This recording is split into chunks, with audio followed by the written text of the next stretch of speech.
Hello नमस्कार दोस्तों। तो देखिए 1767 अमीन के जो भी अभ्यर्थी हैं उनके लिए एक बड़ी बुरी खबर आ रही है, ठीक है ना। जैसा कि आप सभी लोगों को पता है कि 1767 अमीन की बहाली थी राजस्व विभाग द्वारा बिहार सरकार के, उसके लिए एक बुरी खबर आ रही है और वो है केस संख्या 2310। केस संख्या 2310 और ये हुआ था 2020 में पटना हाई कोर्ट में। राम बाबू आज़ाद पिटिशनर थे और उन्होंने ही ये केस को डाला था, ठीक है ना। इसके अगेंस्ट में डाला था। इसकी वैलिडिटी को, जो विज्ञापन था उसकी वैलिडिटी को, उसके शैक्षणिक योग्यता की वैलिडिटी को क्वेश्चन किया था कोर्ट में, और कोर्ट ने उनके हक में फैसला सुनाया है, ऐसा प्रभात खबर का खबर है, ठीक है ना। तो चलिए ये देख लेते हैं इनका जो प्रभात खबर का जो डिजिटल डेस्क है, यानी कि ऑनलाइन जो ये लोग न्यूज़ डालते हैं, उसमें अभी थोड़ी देर पहले ही ये खबर आया है, जैसा कि आप देख सकते हैं यहाँ पे 3 4 4 3 3:30 बजे कि अमीन की बहाली का विज्ञापन रद्द हो गया। पटना हाईकोर्ट ने बिहार सरकार से कहा प्रावधानों के अनुरूप निकालें विज्ञापन। तो आइए इसको हम लोग देख लेते हैं, क्या आखिर बात क्या होगी, अचानक से ऐसी क्यों खबर आ गई है। तो देखिए न्यूज़ क्या है कि बिहार में अमीन के 1767 पदों पर नियुक्ति के लिए निकाले गए विज्ञापन को पटना हाईकोर्ट ने मंगलवार को निरस्त कर दिया। यह विज्ञापन जनवरी 2020 को राज्य सरकार के राजस्व विभाग द्वारा निकाला गया था। जस्टिस पीवी बजंथरी और याचिकाकर्ता राम बाबू आजाद और अन्य द्वारा याचिकाओं पर सुनवाई के बाद यह व्यवस्था दी। तो देखिए यहाँ पर ही प्रभात खबर ने एक छोटा सा एक मिस्टेक क्या किया कि जनवरी 2020 में ये विज्ञापन आया था, जबकि हमारा विज्ञापन दिसंबर 2019 में आया था, ठीक है। तो ये उनका ऑनलाइन जो मतलब नेट पर जो वो लोग डालते हैं, डिजिटल डेस्क पर जो खबर डालते हैं, वहाँ पर ये खबर है। तो इसके आगे आइए देख लेते हैं कि और क्या इन्होंने खबर दिया है। तो देखिए ये आगे और क्या कह रहे हैं कि कोर्ट ने राज्य सरकार को निर्देश दिया कि इस विज्ञापन को रद्द कर 3 महीने के भीतर अमीन के रिक्त पदों के भरने के लिए नए सिरे से विज्ञापन को प्रकाशित करें। मतलब फिर से आप इसका विज्ञापन डालें और फिर से भर्ती भर्ती प्रक्रिया को कंटिन्यू करें।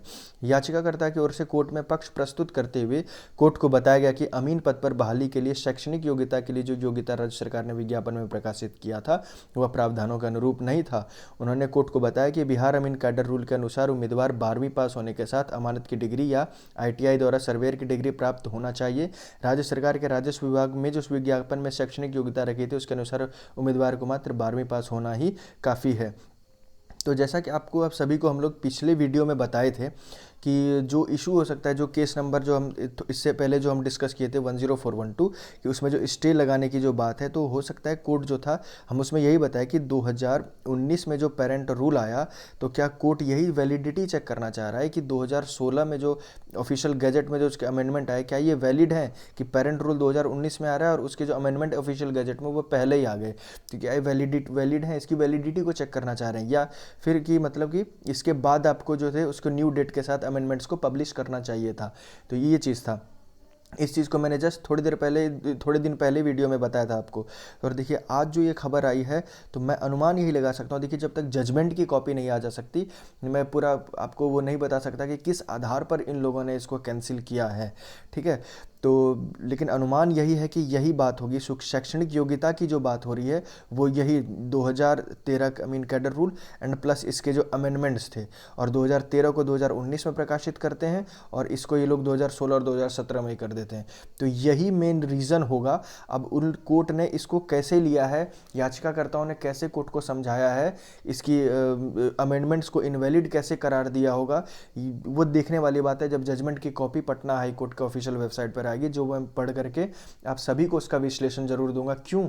क्योंकि आप लोग जो भी अभ्यर्थी इसमें पास किए, क्वालिफाई किए, आप लोगों का पूरा पूरा हक है जानने का कि जिस एग्ज़ाम के लिए आपने इतना पढ़ा, पैसा दिया, टाइम लगाया, दूर दूर आकर के एग्ज़ाम दिया, रिजल्ट देखा, वेट करा, उसके बावजूद भी ये वैकेंसी कैंसिल हो जाती है, तो आप लोगों को ये जानना बहुत ज़रूरी है कि आखिर अगर ये कैंसिल हुआ है तो क्यों हुआ है, ठीक है ना। तो जब भी इसका जजमेंट का कॉपी 1-2 दिन में, जैसे ही इस केस के 2310/2020 आता है, मैं उसका पढ़ करके समझ करके विश्लेषण आप सभी को जरूर दूंगा, ठीक है।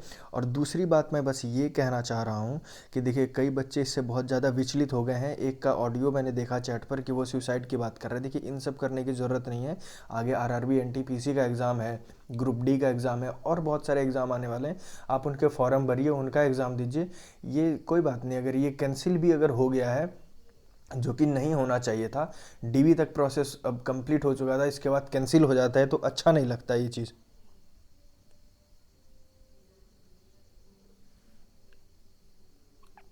बाकी कुछ बच्चे जो हैं वो प्रोटेस्ट के बारे में भी सोच रहे हैं तो देखिए, जब तक जजमेंट की कॉपी नहीं आ जाती ना, तब तक हम लोग नहीं समझ पाएंगे आखिर किस आधार पर क्या क्या एविडेंस थे, साक्ष्य थे जिसको कि कोर्ट ने माना और इस वैकेंसी को रद्द किया है। ठीक है। तो बाकी जो बच्चे ये लोग काफ़ी विचलित हैं, कोई बात नहीं। देखिए, कई लोगों का होगा कि क्लियर हो गया था, रैंक अच्छी आ गई है, तो 4 लोगों में ऑब्वियस सी चीज़ है कि खबर फैल जाती है कि अमीन में हो गया है, अब बस ज्वाइनिंग बचा हुआ है। तो देखिए, किसी भी तरीके का कोई प्रेशर मत लीजिए। कोई भी प्रेशर है, कोई परेशानी है, तो अपने माता पिता से, अपने भाई, अपने दोस्तों से ज़रूर बात करिए। ये सुसाइड का बात ये सब नहीं करना है। हम लोग विद्यार्थी लोग हैं, विद्यार्थी का काम है विद्या का अर्जन करना, विद्या को पढ़ना। अब पढ़ाई करिए, ज्ञान लीजिए, और जहाँ उसका इस्तेमाल करिए उसको। तो यही मुझे कहना था। जब भी इसका नया जजमेंट कॉपी आता है, आपको ज़रूर मैं विश्लेषण दूंगा। संभल करके रखिए, कोई ज़्यादा इसको प्रेशर दिमाग पर लेना नहीं है, टेंशन नहीं लेना है, डिमोरलाइज नहीं होना है, डिप्रेशन में नहीं जाना है। जो होता है सब अच्छे के लिए होता है, याद रखिएगा। मैं एक लास्ट उदाहरण दे करके अपने इस वीडियो को ख़त्म कर रहा हूँ कि जब पेशेंट जब हॉस्पिटल में भर्ती होता है ना, तो उसका जो हार्ट बीट जो होता है, उसको जब डॉक्टर देखता है, जब तक उसका ऐसे ऐसे चलते रहता है, मतलब उसके उसमें ज़िंदगी में उतार चढ़ाव बना रहता है, तो डॉक्टर क्या कहता है कि पेशेंट इज़ अलाइव, जिंदा है पेशेंट। लेकिन जैसे ही ये जो टेढ़ा मेढ़ा लाइन है, ये जैसे सीधी हो जाती है, तो क्या कहता है, I am sorry, patient is no more, patient अब नहीं है। तो ज़िंदगी में अगर आपका उतार चढ़ाव चल रहा है ना, तो इसका मतलब है कि आप जीवित हैं, आप कुछ लड़ रहे हैं, आप किसी से कुछ कर रहे हैं, तभी आपके उतार चढ़ाव हैं। सीधी हो गई, सीधी सादी ज़िंदगी जिसमें कुछ रस ही नहीं बचा, इसका मतलब आप कुछ गलत कर रहे हैं, आप मर चुके हैं। ठीक है ना। तो और लास्ट में यही कहूँगा कि ये जो चीज़ें आती रहती है ना, ये सब संघर्ष है, और जब तक आप ज़िंदगी में हैं, जी रहे हैं, तब तक ये संघर्ष है। ये पंक्ति थी हरिवंश राय बच्चन जी की। ये मैं बस इसीलिए बोल रहा हूँ क्योंकि आप सभी लोग डिमोरलाइज हैं, आप सभी का मोरल बूस्ट करना है मुझे, कि ज़िंदगी जब तक है तब तक संघर्ष है। संघर्ष किसी भी रूप में आ सकता है, जैसे ये अमीन का ये भी रद्द हुआ है, ये भी एक संघर्ष है। इसको आप बर्दाश्त करिए, अपमान ये जो चीज़ आई है इसको पी जाइए, इसमें इतना परेशान होने की बात नहीं। हाँ, लेकिन कारण हम लोग ज़रूर जान के रहेंगे, और अगर कोई बेवजह ये चीज़ को हुआ है तो उसके लिए आप लोग प्रोटेस्ट आंदोलन भी कर सकते हैं, अपना विरोध प्रदर्शन जरूर कर सकते हैं। तो चलिए, मिलते हैं अगले वीडियो में। जब भी कभी इसका विश्लेषण आएगा जजमेंट का, हम आपको ज़रूर देंगे। धन्यवाद। जय भारत, जय हिंद।